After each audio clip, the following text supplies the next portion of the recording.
What if the most important political debate in American history was also the funniest argument two groups of brilliant men ever had while wearing wigs and pretending they weren't absolutely terrified of each other? Because that is essentially what happened in 1787, and nobody talks about it this way, and honestly, that is a crime against both history and entertainment. Welcome to the greatest political roast that never got a laugh track. So here is the setup. America has just survived a revolution. The ink on the Declaration of Independence is barely dry. The country is basically a collection of 13 states who agreed on one thing, which was that Britain was annoying and almost nothing else. Someone needed to figure out how this whole republic thing was actually going to work.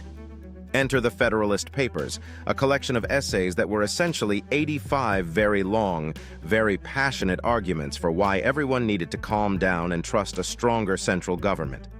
Federalist Number 4, specifically written by John Jay, tackled foreign policy and national security. And the Anti-Federalists looked at all of this and said, absolutely not. We would rather argue forever, thank you. Now here is where the satire writes itself. John Jay sits down to write Federalist 4 and makes this beautifully logical argument. He says, look, nations do not just go to war because of legitimate grievances. They go to war because they want your stuff, because they are jealous, because some king woke up feeling dramatic that morning. One unified national government, he argued, creates one unified military response. One voice in foreign negotiations, one coherent defense strategy. It is honestly the geopolitical equivalent of saying, if we all show up to the argument together, nobody is picking a fight with us at the lunch table. The Anti-Federalists, bless their hearts, heard all of this and essentially said, but what if the federal government became the thing we are scared of? And this is where you have to appreciate the absolute comedic tension of the moment. Both sides were right. Both sides were terrified. Both sides were also, and this is the part history books forget to mention, operating with almost no historical blueprint for what a constitutional republic even looked like at this scale.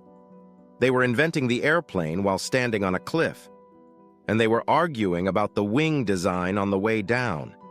The Anti-Federalists, writing under brilliant pseudonyms like Brutus and Federal Farmer, were not idiots.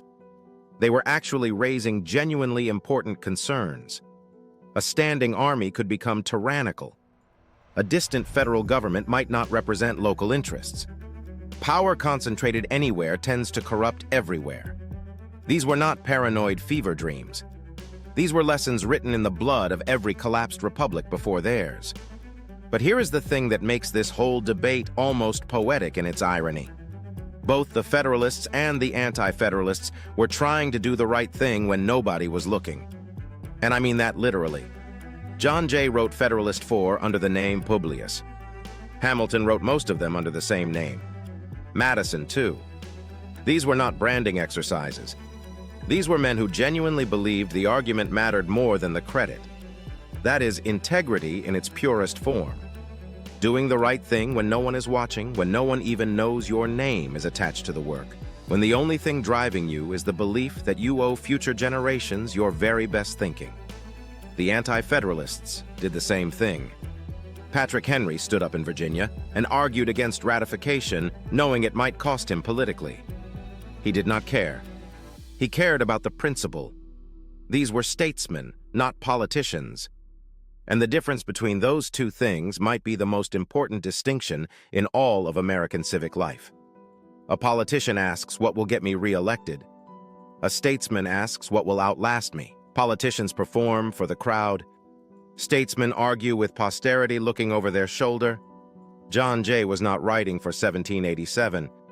He was writing for this moment, for us, for every generation that would have to live inside the architecture of the decision being made.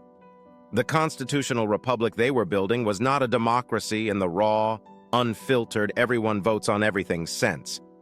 It was a system of deliberate friction. Checks and balances were not a design flaw. They were the entire point.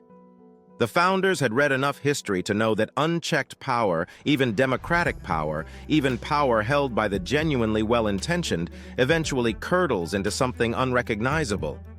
And so they built a system that would argue with itself. permanently, by design. The Federalists and Anti-Federalists were not enemies. They were the system working exactly as intended. The tension between federal authority and state sovereignty, between national security and individual liberty, that tension is not a bug. It is the operating system. Here is the payoff, and I want you to sit with this for a second. We live in a moment where political discourse often feels like performance art, with worse costumes and no actual arguments.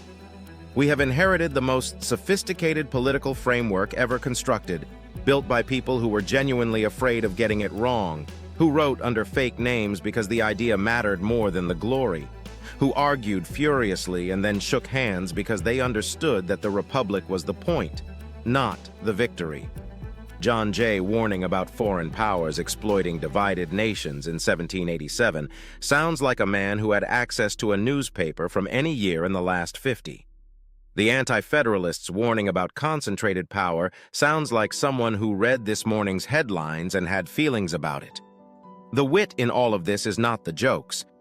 The wit is the recognition that these arguments never ended. They just changed costumes. The Federalist and the Anti-Federalist are both still in the room every time Americans debate what government should do and what it should leave alone. The question they are both still asking, the one John Jay was really asking in Federalist 4, is this: can free people govern themselves well enough, consistently enough, and honestly enough when no one is grading them? That is not a question about 1787. That is the question. And the answer, for better or for worse, is still being written. Help us restore our republic.